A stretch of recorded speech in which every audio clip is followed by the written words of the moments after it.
into Seattle. 75 have been deployed to Seattle tonight, the other 100. I am also taking swift and decisive action to protect our great capital, Washington, D.C. What happened in the city last night was a total disgrace. As we speak, I am dispatching thousands and thousands of heavily armed soldiers, military personnel, and law enforcement officers to stop the rioting, looting, vandalism, assaults, and the wanton destruction of property.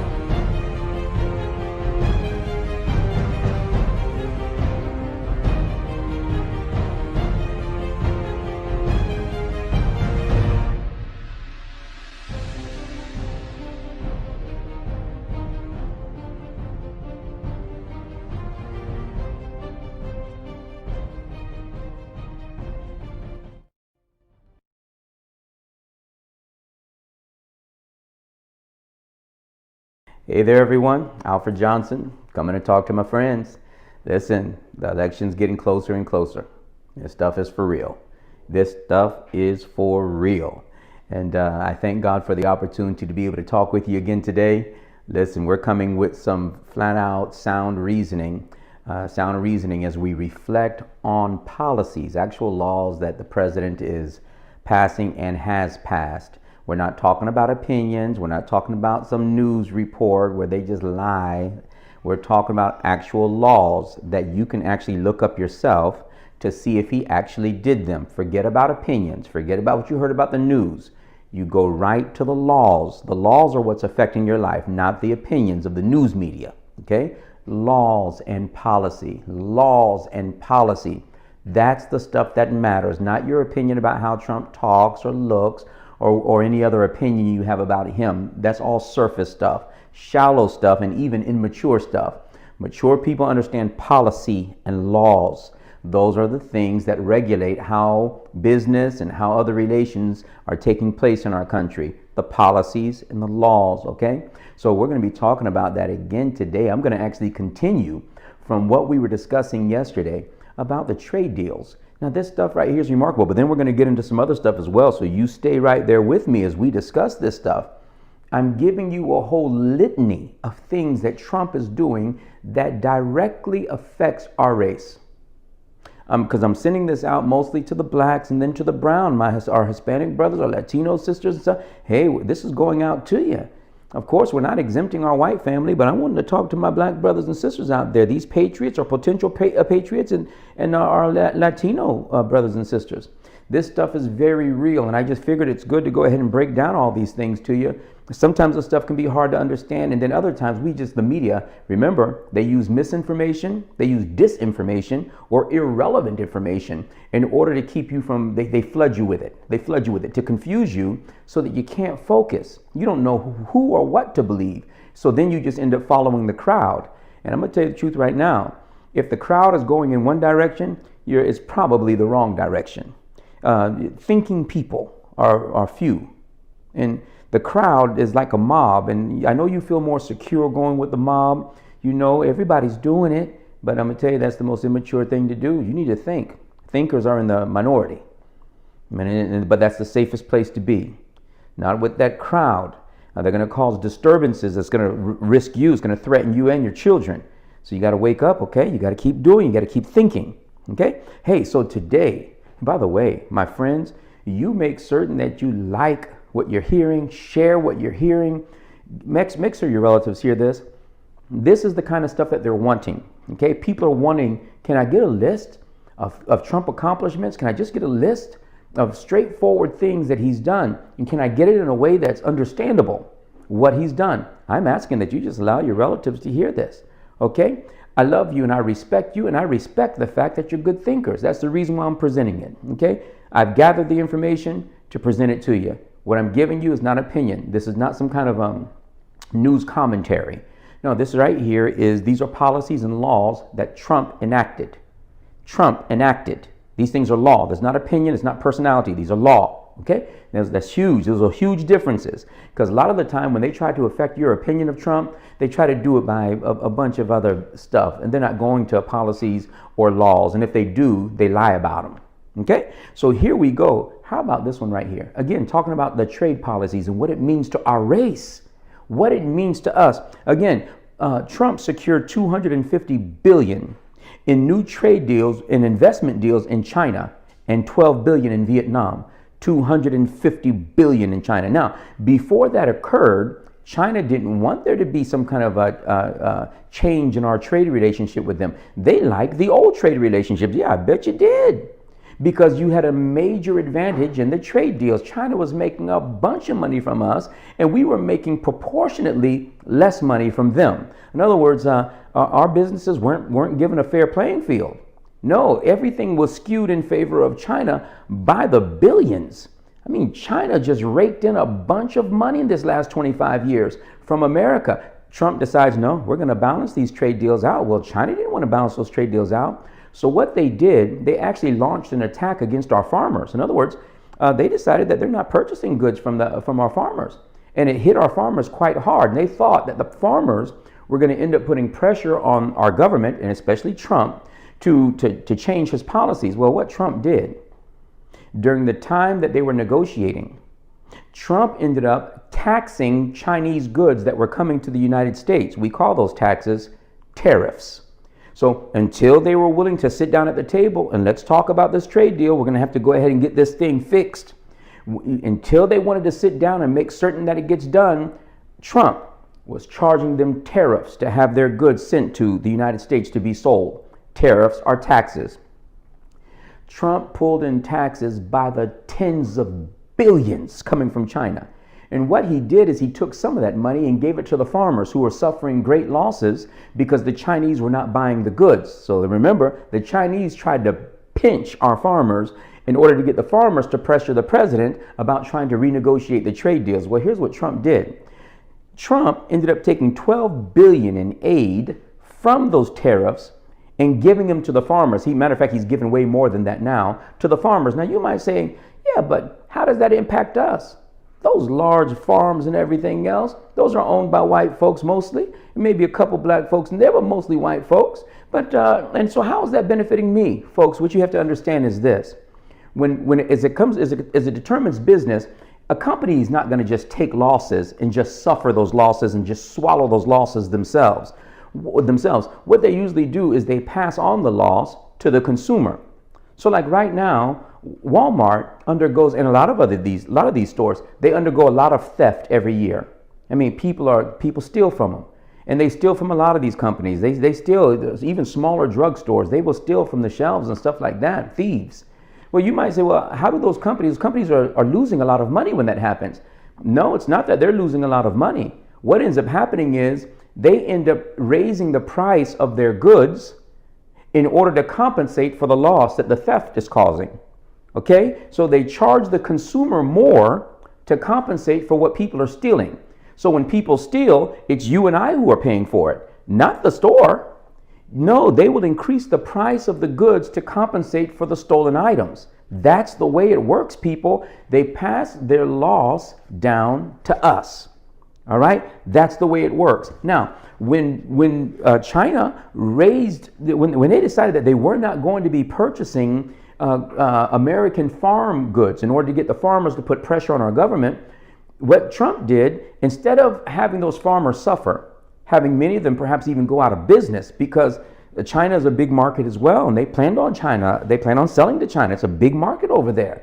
So instead of allowing those companies to go out of business or to drastically raise the price of their farm goods, because they'd have to in order to cover the loss, who would pay for those increase in goods, the increase in food prices? Well, you would.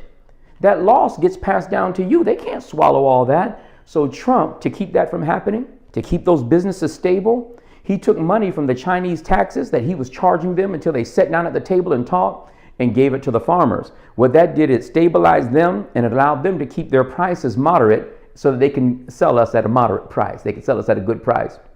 Now, I don't know about you, but I like to have food prices being moderate to low, as cheap as we can get them, right?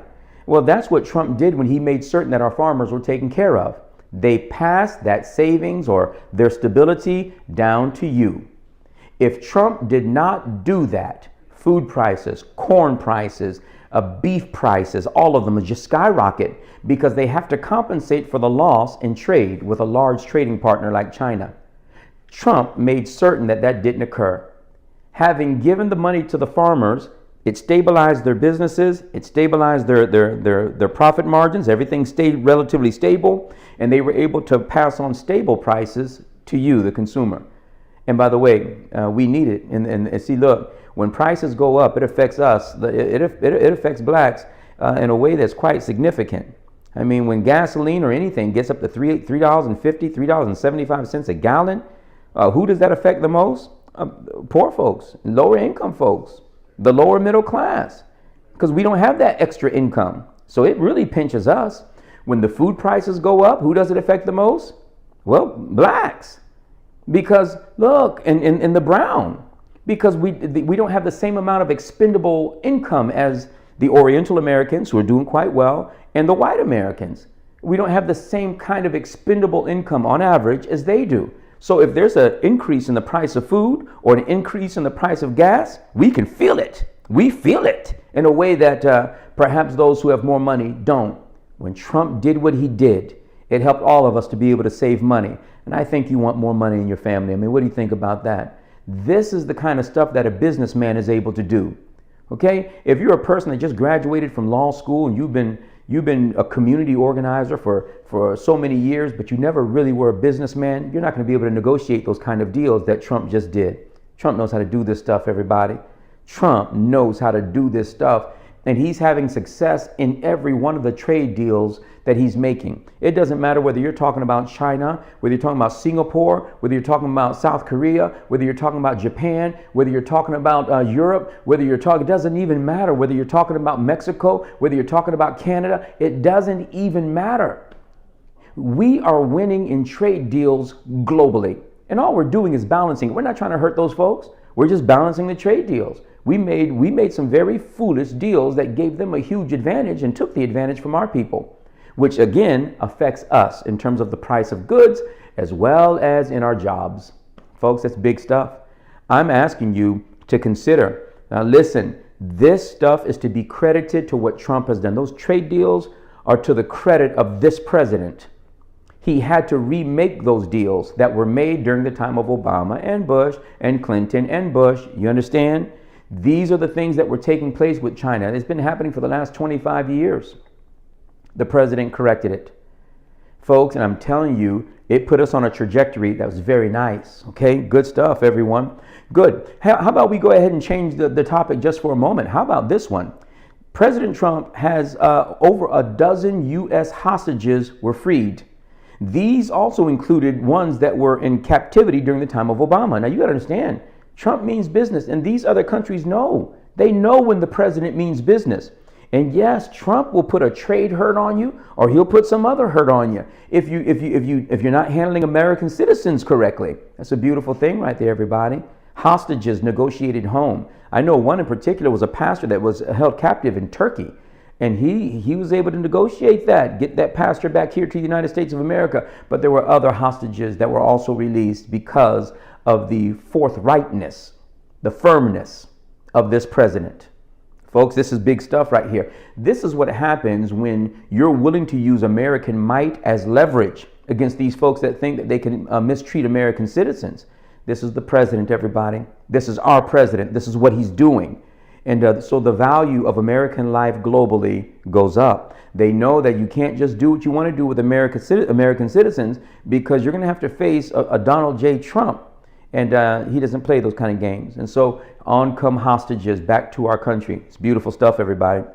How about this one right here? Trump secured billions of dollars in tax dollars that will fund the building of the wall on the southern border. Now, I might have already covered this a little bit, but let me just hit it again. That southern border, the building of the wall on the southern border. Now, they told you on the news, he's doing that because he raised it. He raised it. Trump raised it. He raised it. He raised it. He said it. She said it. She said it. He said that he racist. This is the kind of stuff we hear on the media constantly. Listen to me, my brothers and my sisters, and my brown brothers and sisters. Let me tell you what happens here. You ready? Supply and demand. Supply and demand.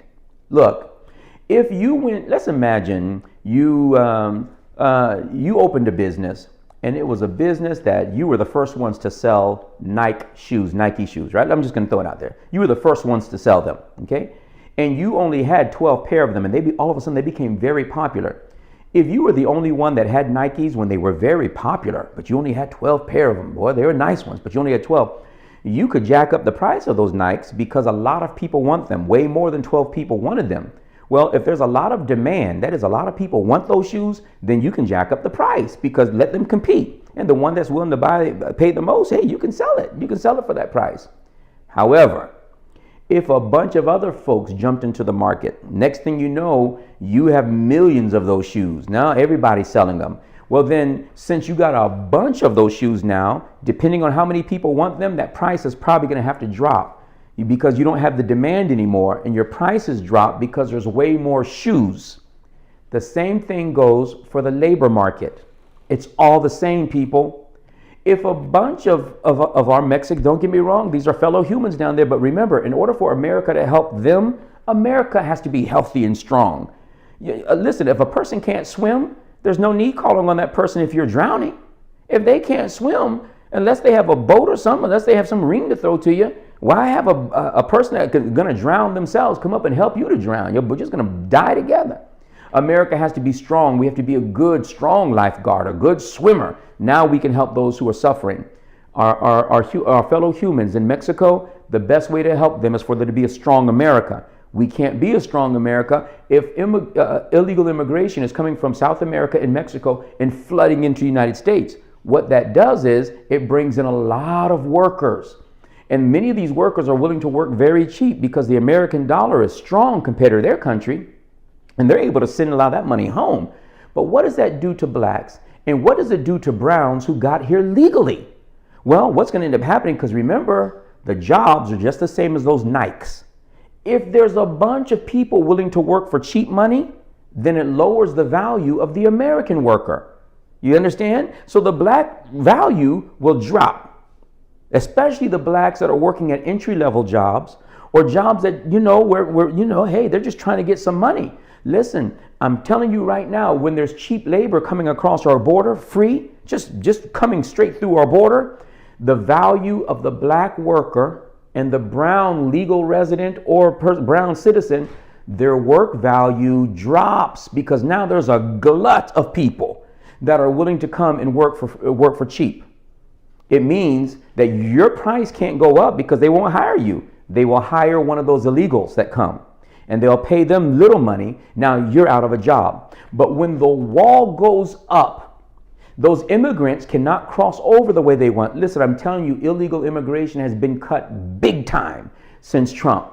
You know what that means? The labor market, how many people are in the labor pool, begins to shrink. That is, you remember what I told you about those Nikes? If you only have 12, the price of them goes up. Well, when the workers all of a sudden shrink, the work pool, the labor pool shrinks, the value of those laborers goes up. People are going to have to compete for your employment. And when they compete, they have to raise the price. The value of the worker goes up. When that wall goes up and it keeps people from just flooding in, then it puts value on you and on your children and on your children's children. You are in a better position to prosper and grow, and your market value has gone up because there's less of the workers now. Folks, when Trump wants to build that wall, he's building that wall and it benefits all of us. And in the long run, it benefits the Mexicans as well. In the long run, because you have a stronger America, a stronger trading partner. Folks, this right here is absolutely huge stuff. The wall benefits blacks and browns. The wall benefits us. How about on this level as well? When the wall goes up and you're able to control immigration, criminals can't just pass over into America. I'm not saying all the illegal immigrants are criminals, and Trump didn't say that either. The media is I'm telling these folks, I think these folks are evil. I don't know what else to tell you, because they just lie, and they do it constantly. But the fact is, if you have open borders, what keeps the criminals out? I'm talking bad criminals too. These folks will put a hurting on you. They will do it. What keeps them out? If we don't have a proper immigration policy and if we're not able to control who comes in, well, then you're not able to control the good or the bad. And our communities suffer for it. Those people that are coming, what communities do you think they're going to? You think they're going to the rich suburban areas of the United States? No, they can't afford it. They're going to go to the low income areas, the lower middle class or the low income area, where the blacks and browns mostly are per capita. There's more of us there. And they're going to bring that stuff with them. Furthermore, they're also going to be using public services that are needed for the poor American citizens. There's a bunch of public services that help us. Well, you bring a bunch of folks up here from South America, that money has to thin out among all of them. Okay, we got to wake up, everyone. We got to wake up. Okay, so the wall benefits us all. All right, it really does. It really does. All right, your value goes up, more revenue comes in. We control who comes into the country, and we let those who can benefit our country come in, and criminals we're able to keep out. Folks, that's just the way it is. It's how our market works. It's how our system works, and we would be wise to respect it and function accordingly. All right, everybody, you got to listen to me. Send this out. Folks just need to hear. Folks just need to hear. Let your friends hear. Okay? It's a good time to let them hear, because these elections are rolling right around the corner. Love you, folks, and I respect you. God bless you.